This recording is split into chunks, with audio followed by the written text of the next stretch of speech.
Hey guys, for you, those of you who don't know me, my name's Brian Avery, and I am I guess you'd say, the owner and craftsman um, behind B&B Custom Outdoors.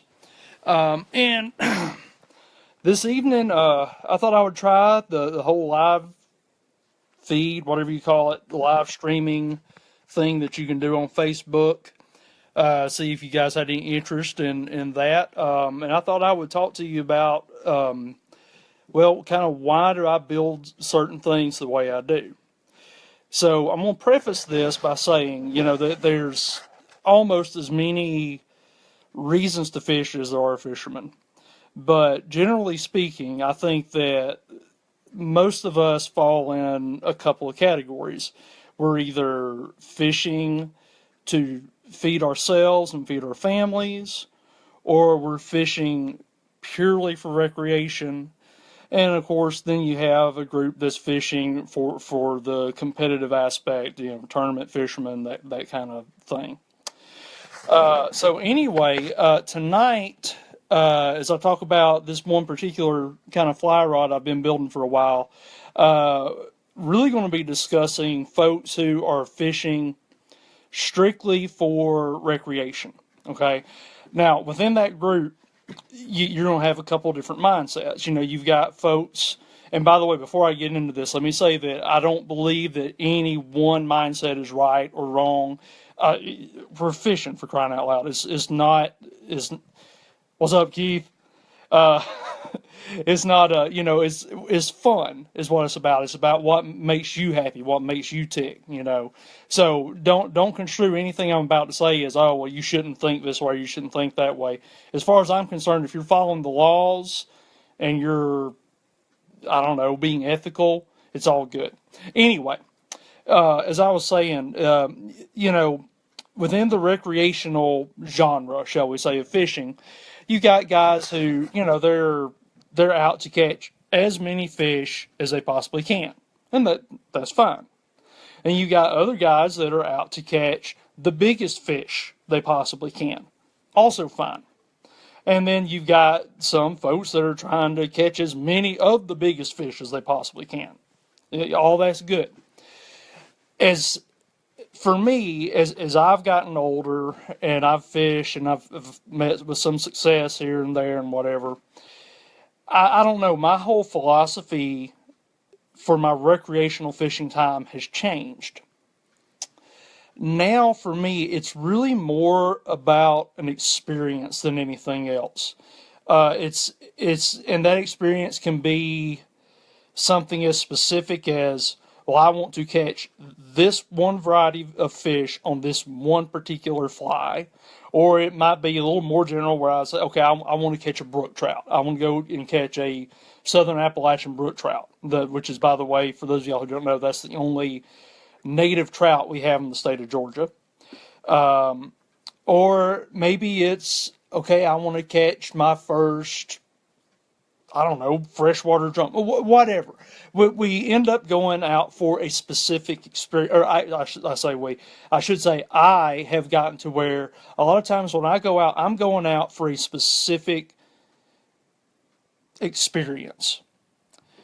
And going back to brook trout, that's probably the most recently.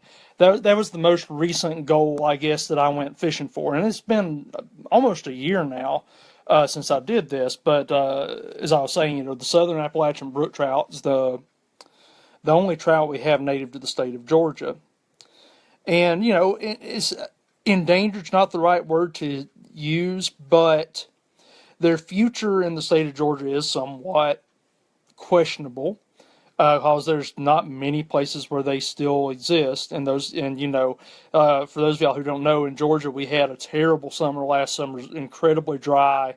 We had a number of wildfires and things, and which all, by the way, are going to have a direct effect on that brook trout population. Of course, I didn't know this at the time, but last spring that was kind of my goal for the year. I want to go catch a southern Appalachian brook trout. Okay, so that's for me. So, but I guess I'm digressing a little bit, and you'll have to excuse me, guys. I'm not And those of y'all know me. I'm not a public speaker. This is just I'm kind of going off the cuff here. So if I get off topic, you just bear with me. But anyhow, so I think a lot of us, we get to a point where it's no longer about how many or how big. It's about what kind of day am I having? What are the experiences I'm having? And that's going to bring me, I guess, back to my overall point. Why fish with a tiny little fly rod?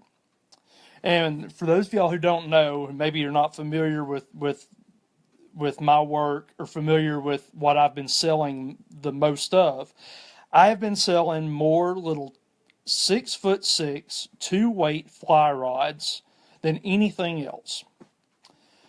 And occasionally I'll have somebody who, for good enough reason, ask, "Why are you building this tiny little rod? What are you hoping to accomplish on this tiny little rod?"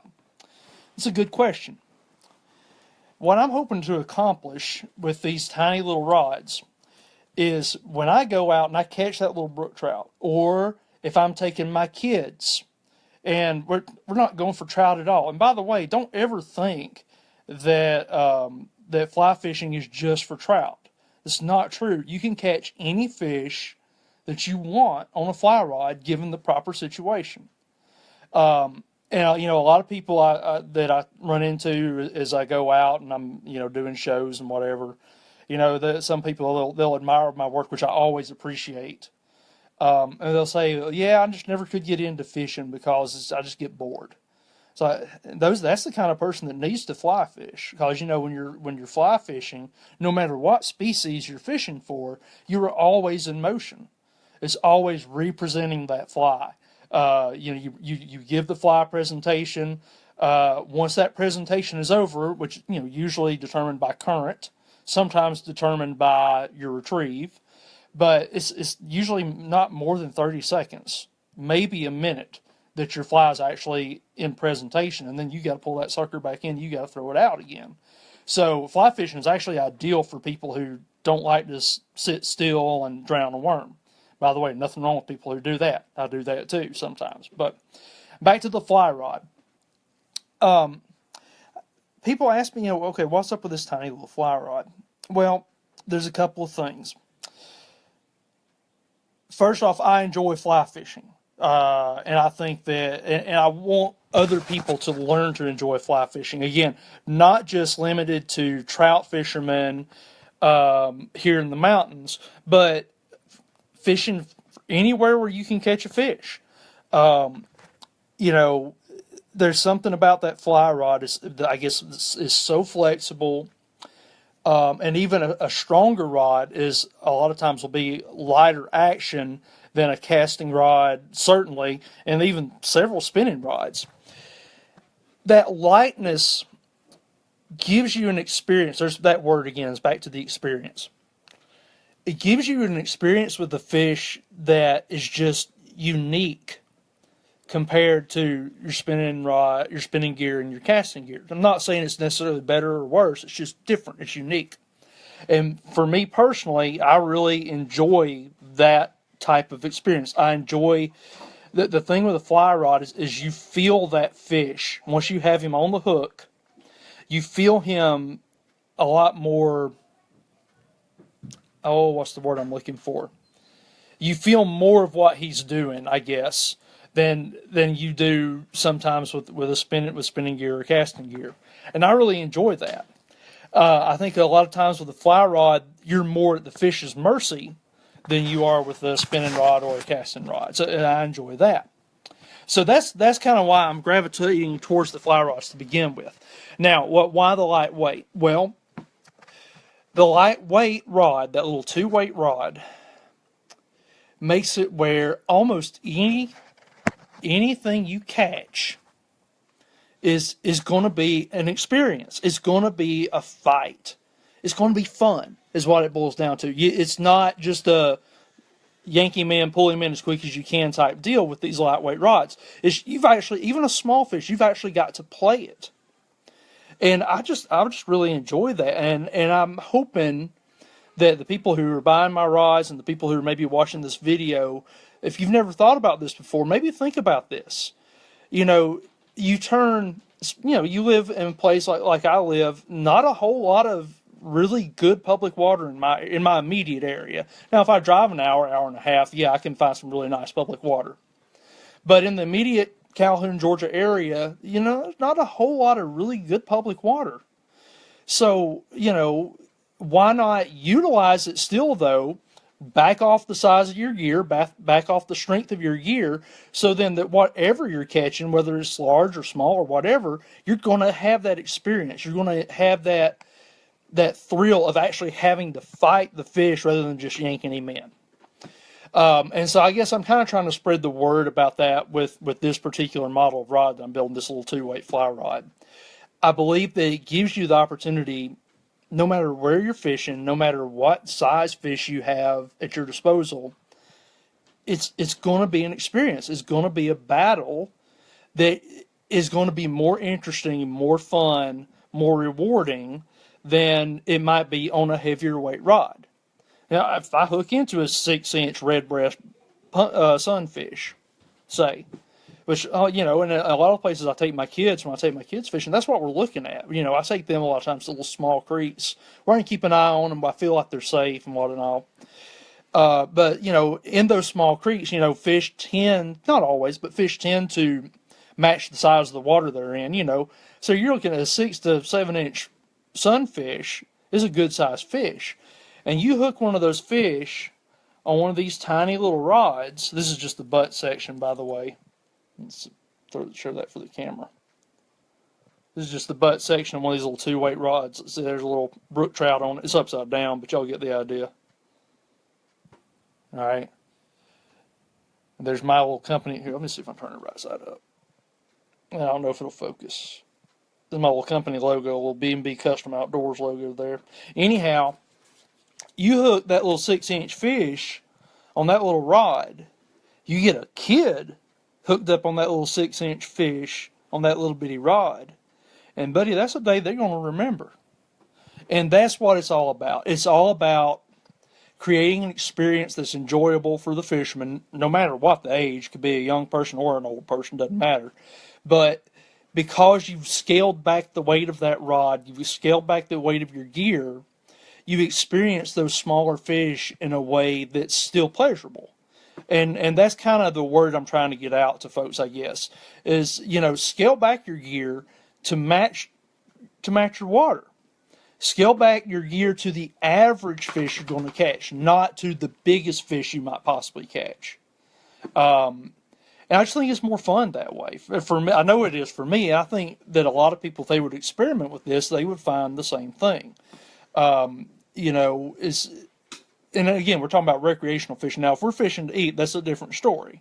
But for recreational fishing, yeah, I really believe in scaling back, maybe almost too much, just because it's just so much more fun. Things are so much more up in the air when you hook that fish on that small rod. So anyway, back to this rod. Here comes the shameless promotion. I'm gonna wrap this up. I'm gonna have this particular. I'm gonna see if I can get it out. Show y'all 4 pieces here. Like I said, I've been making a lot of these little rods. It's a 4-piece, 6'6", 2-weight fly rod, all handmade. I'm doing all the wrapping. This is a hand-turned reel seat. That's oak. Hand-turned. Oh, I guess I'm back. Sorry, I'm losing my Wi-Fi. I guess I need to wrap this up. Anyway, so I'm selling a lot of these rods, and it's a 6'6" rod, breaks into 4 pieces. So it is extraordinarily portable. You take this up to any mountain you want to go to, any little creek, any little drainage ditch that you need to go to. Pack it through the woods, pack it, up the mountain, whatever. It's going to be very portable for you. You're going to get up there. You're going to find that this rod is built on a wonderful little blank, an inexpensive blank too, I might add. That's something else y'all can learn, is just because it's not a $600 Orvis doesn't mean it's not a good rod. This is a very inexpensive blanket that I get from the Angler's Roost, which is an outfit out of upstate New York. Johnny, I don't know if you're going to watch this, but if you do, what's up, man? Thank you so much for these blanks. Um, but it's a super high quality blank. You're gonna you're gonna take this thing up. You're gonna feel how what the old timers say called lively. The rod feels like it's alive in your hands. It feels like the line just wants to come off the rod. So you've packed this thing to wherever you're going. You're going to start casting it. You're going to start feeling how wonderful this thing casts, and it's just going to be a good day fishing for you, man. That's what it's all about. Um, it's not an expensive rod. I'm asking for a general, like what I call my show model here. This is what I take, and I'll be taking this to the Chattanooga market this weekend, by the way, if any of y'all are interested in buying it. You can come see me there, and you can buy it from me. For the rod alone is $179 for a hand-built rod. Like I said, I turned the stuff, I wrapped it. It's all done by hand. I mean, you're not going to find anything close to that at Cabela's. Take this inexpensive rod, give it to a kid. You're teaching a kid how to fly fish, especially on small water.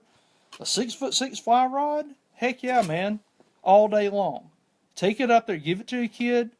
Let them have that experience. Have that experience yourself. Just go out and have fun with it. You don't have to catch a 16-inch trout. You don't have to catch an 8-inch red breast. You certainly don't have to catch a 17-inch bass every time. Go play with some 12-inch red eye bass. Go play with the little 5, 6, 7-inch red breast. Oh man, that's a hoot when they're biting. Just go have fun with it. Is what it's all about. And if you've never tried, well, warm water fish like red breast, bluegills, shell crackers, bass. If you've never tried that on a fly rod, give it a try. Dude, it's so much fun. It's how I learned how to fly fish. And I don't know if Keith and James, what's up, man? I don't know if y'all are still on here, but if you are, you remember where Cypress Lake is. I learned how to fish on our mutual friend's dock at Cypress Lake. I'm not going to say his name because I don't know if he wants me to. But that's where I learned to fly fish, down in Statesboro, Georgia, in the middle of the swamp. It doesn't have to be trout. It doesn't have to be running water. But just go give it a try. Whether you buy my rod or not, go buy a fly rod and give it a try. But if you have any questions, though, I'm happy to answer them. I'd love for you to buy one of my rods. I'd love for you to ask me any questions you might have about it. Sorry if I've rambled. Like I said, it's my first time ever trying this and never been one for public speaking, really. So I hope you gotten something out of it. Glad to see I got Jerome. What's up, man? I'm glad to see that I got some buddies and Beth's watching me too. I hope you've enjoyed it, and if you like it, let me know, and maybe I'll try another one again sometime. I guess that's it. If y'all have any questions, let me know. Just take it easy. God bless. Good night. Oh, yeah, I got you, James. All right, man. Take care. Y'all take care. Love it. Yeah, bye.